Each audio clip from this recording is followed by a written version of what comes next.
Hello my dear student, स्वागत करती हूँ आप सभी का आपके अपने यूट्यूब चैनल सितंबर शिल्पी क्लासेस में।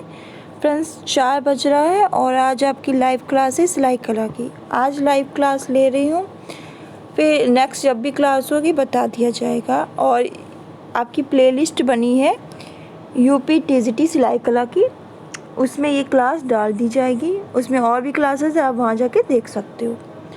तो चलिए शुरू करते हैं आज की क्लास। आज का टॉपिक है हमारा अष्ट मस्तकी सिद्धांत। ये क्या है? Eight head theory. इसको पढ़ेंगे, कुछ भी नहीं है, एकदम सिंपल सा है। इस चित्र को बाद में देखेंगे, पहले अष्ट मस्तकी सिद्धांत क्या है पहले ये देख लेते हैं। जल्दी से लाइव आ जाओ, जो लोग लाइव नहीं आए हो। क्लास फिर स्टार्ट कर रही हूँ मैं, जल्दी से आप लोग सब लाइव आ जाओ।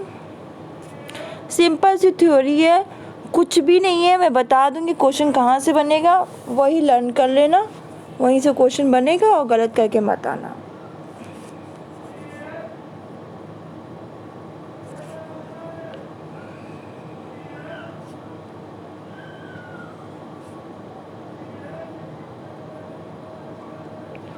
चलिए शुरू करते हैं आज की क्लास।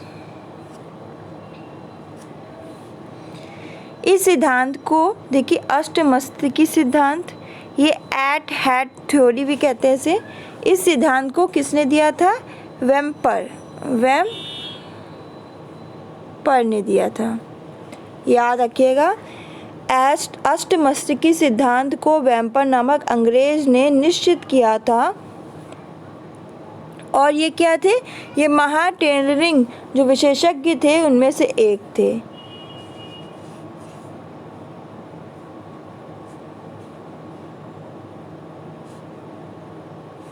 तो याद रखिएगा कि अष्टमस्तकी सिद्धांत आपका वेम्पर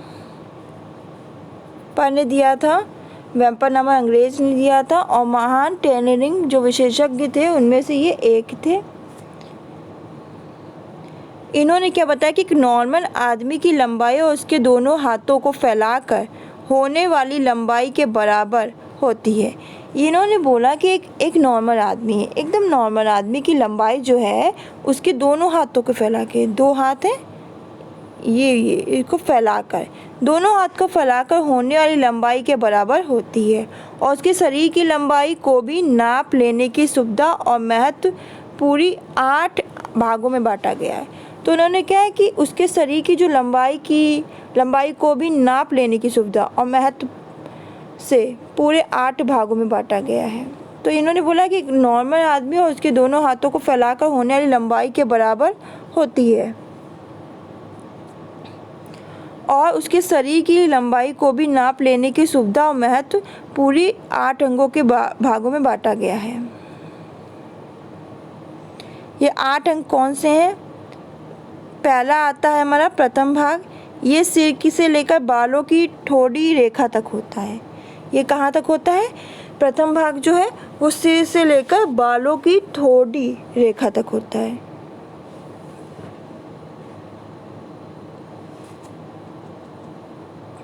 द्वितीय भाग आपकी गर्दन की रीढ़ से लेकर मुड्डे की गहराई तक, यानी सीने के मुख्य भाग तक होता है। तृतीय भाग होता है वो मुड्डे की गहराई से लेकर कमर के पतले भाग तक होता है। चौथा भाग होता है वो कमर से सीट तक, जहाँ की कूल्हे का सबसे ऊंचा भाग होता है। पंचम भाग सीट से लेकर आपकी मोटी जांघ तक होता है। छठा भाग जो होता है वो जांघ से लेकर घुटने तक होता है। सातवां भाग आपका घुटने से पिंडली तक और 8वां भाग आपका पिंडली से पैर के तल्ले तक होता है। तो इसको याद कर लीजिएगा, एक बार मैं बता देती हूँ, ये चित्र देख के ज़्यादा पता चलेगा। देखिए, आपका जो प्रथम भाग है वो आपका सर के जो बाल हैं यहाँ से लेकर आपकी ठोड़ी, ये मैंने बताया ना, तो ये प्रथम भाग फर्स्ट। फिर सेकंड भाग आपका कहाँ से स्टार्ट होता है? गर्दन की रीढ़ से लेकर मुड्डे की गहराई, ये मुड्डे की गहराई तक, यानी सीने के प्रमुख भाग तक। थर्ड भाग आपका कहाँ से स्टार्ट होता है? मुड्डे की गहराई से लेकर कमर के पतले भाग तक। फोर्थ भाग आपका कहाँ से स्टार्ट होता है?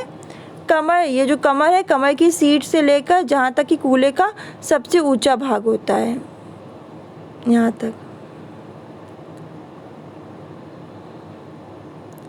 फिर आपका फिफ्थ पार्ट है वो कहाँ होगा?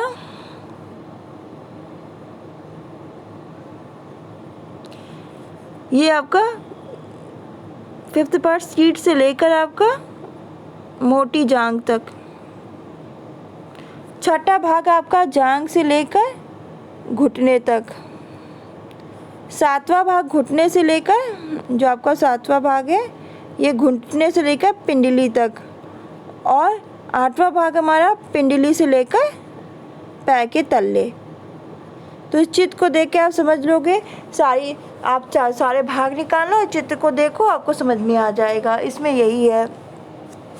पर इससे सिद्धांत के लाभ क्या हैं देख लेते हैं। देखिए इस सिद्धांत का ये लाभ है कि चित्र को देखकर ये पता चलेगा कि प्रत्येक भाग की लंबाई का पॉइंट मानव शरीर के महत्वपूर्ण भाग पर आता है। हम जब चित्र को देखेंगे तो ये सिद्धांत बताता है कि हम चित्र को देख कर पता चलेगा कि प्रत्येक जो भाग की लंबाई का पॉइंट मानव शरीर के जो महत्वपूर्ण भाग पर आता है। इससे ये ज्ञान होता है कि किस अंग की नाप सही रूप से किस स्थान पर ली गई है। तो इससे ये ज्ञात होता है कि किस अंग की नाप सही रूप से किस स्थान पर ली जाए। सेकंड लाभ है कि अनेकों ड्रेसों की लंबाई की नाप लेने में सहायता मिलती है। जो अनेकों ड्रेस की लंबाई लेने में क्या होती है? सहायता मिलती है। किसी ड्रेस की लंबाई कौन से स्थान तक लेनी चाहिए और किस ड्रेस की लंबाई कौन से स्थान तक लेनी चाहिए, ये पता चलता है। इस सिद्धांत के अलावा देश काल और फैशन और ग्राहक की रुचि का ध्यान भी रखना चाहिए। और इस सिद्धांत के अलावा देश काल कैसा है, फैशन क्या है, ग्राहक की रुचि है, इसका ध्यान रखना चाहिए। तो ये सिद्धांत था आपका अष्टमस्तकी सिद्धांत या एट हेड थ्योरी। इसमें इम्पोर्टेंट है ये सिद्धांत किसने दिया और वो क्या था। वो एक टेलरिंग विशेषज्ञ था, वो महान। और इसके 8 भाग में क्या क्या है पूछ लिया जाएगा कि प्रथम भाग में क्या बोला गया है, द्वितीय भाग में, तृतीय भाग में। तो ये 8 के 8 पढ़ लेना, बस इतना ही यहीं से क्वेश्चन बनेगा, इससे बाहर क्वेश्चन नहीं बनेगा।